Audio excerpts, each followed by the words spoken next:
بسم اللہ الرحمن الرحیم۔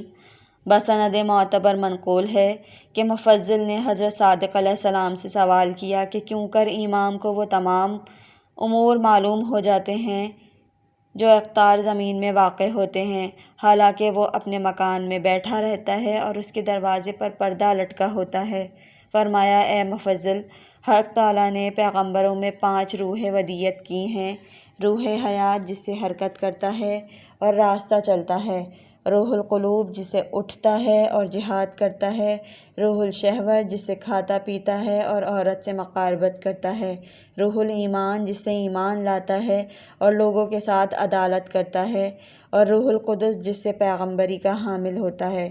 جب پیغمبر دنیا سے جاتا ہے، روح القدس اس امام کی طرف منتقل ہوتی ہے جو اس کے بعد ہوتا ہے۔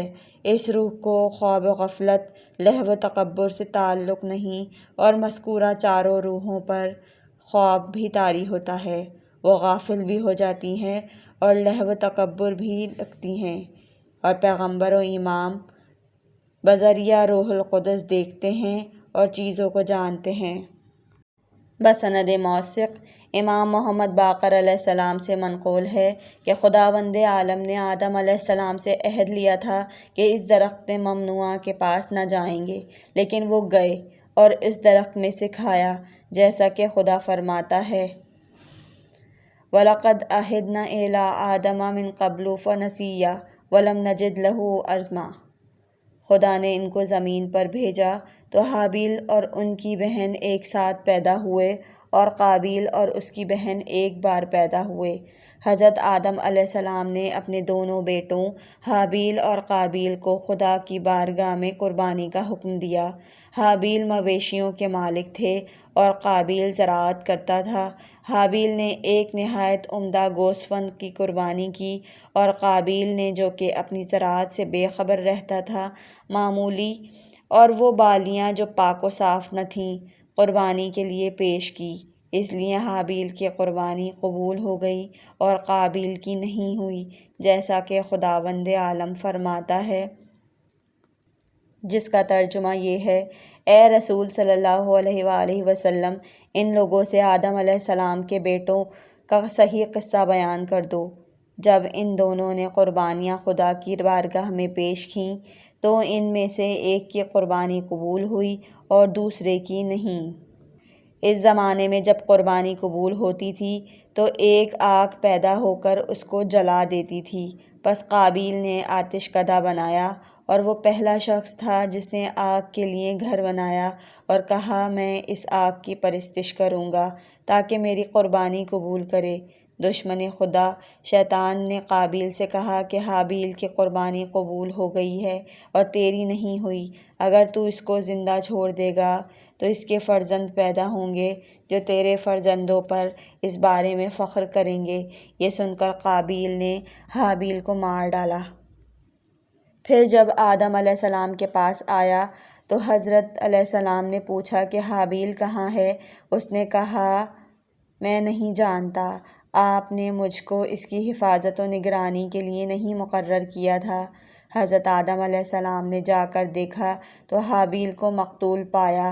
فرمایا، اے زمین، تجھ پر خدا کی لعنت ہو، کیوں کر تو نے خون حابیل کو قبول کر لیا۔ پھر 40 شب و روز روتے رہے اور خدا سے دعا کرتے تھے کہ ایک فرزند عطا فرمائے، تو ان کے لیے ایک فرزند پیدا ہوا جس کا نام انہوں نے ہبۃ اللہ رکھا، کیونکہ خداوند عالم نے ان کو سوال کے عوض بخشا تھا۔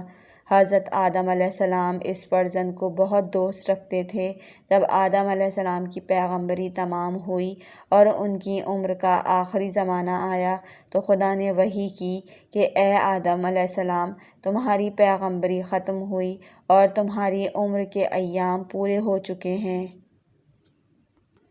تو وہ ہلے جو ایمان و اسم بزرگ خدا اور میراث علم و آثار پیغمبری کے تمہارے پاس ہیں، اپنے بیٹوں میں سے ہبۃ اللہ کو سپرد کر دو۔ بے شک میں ان تبرکات و علوم وغیرہ کو تمہارے بعد تمہاری ذریت سے قیامت تک ہرگز منقطع نہ کروں گا اور کبھی زمین کو خالی نہ چھوڑوں گا۔ اس میں ایک عالم کو ہمیشہ باقی رکھوں گا جس کے ذریعے سے لوگ میرا دین اور طریق طاعت و عبادت کو پہچانیں گے، جس سے ہر اس شخص کی نجات ہوگی جو تمہاری اور نوح کی اولاد سے ہوگا۔ اس وقت حضرت آدم علیہ السلام نے نوح علیہ السلام کو یاد کیا اور کہا، حق تعالیٰ ایک پیغمبر بھیجے گا جو لوگوں کو خدا کی طرف بلائے گا۔ لوگ اس کی تکذیب کریں گے تو خدا اس کی قوم کو طوفان کے ذریعے ہلاک کرے گا۔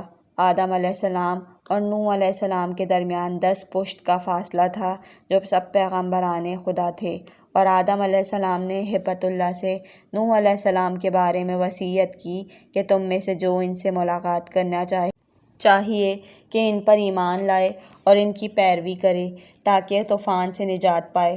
جب آدم علیہ السلام مرض موت میں مبتلا ہوئے تو ہبۃ اللہ کو طلب فرمایا اور کہا کہ اگر جبرائیل علیہ السلام یا دوسرے فرشتوں کو دیکھو تو میرا سلام پہنچاؤ اور کہو کہ میرے پدر نے تم سے بہشت کے میووں میں ایک ہدیہ طلب کیا ہے۔ ہبۃ اللہ نے جبرائیل علیہ السلام سے ملاقات کی اور اپنے پدر کا پیغام پہنچایا۔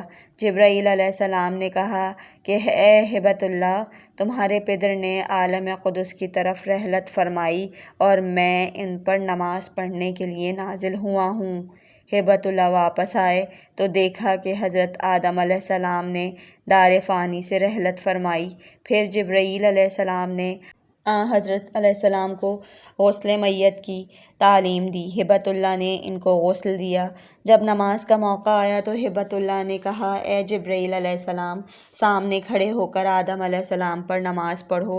جبرائیل علیہ السلام نے عرض کی، اے ہبۃ اللہ، چونکہ خدا نے ہم کو حکم دیا کہ تمہارے باپ کو بہشت میں سجدہ کریں، لہٰذا ہم کو لازم نہیں ہے کہ ان کے کسی فرزند کی امامت کریں۔ پھر ہبۃ اللہ آگے کھڑے ہوئے اور آدم علیہ السلام پر نماز پڑھی۔ جبرائیل علیہ السلام ان کے پیچھے ملائکہ کے ایک گروہ کے ساتھ کھڑے ہوئے۔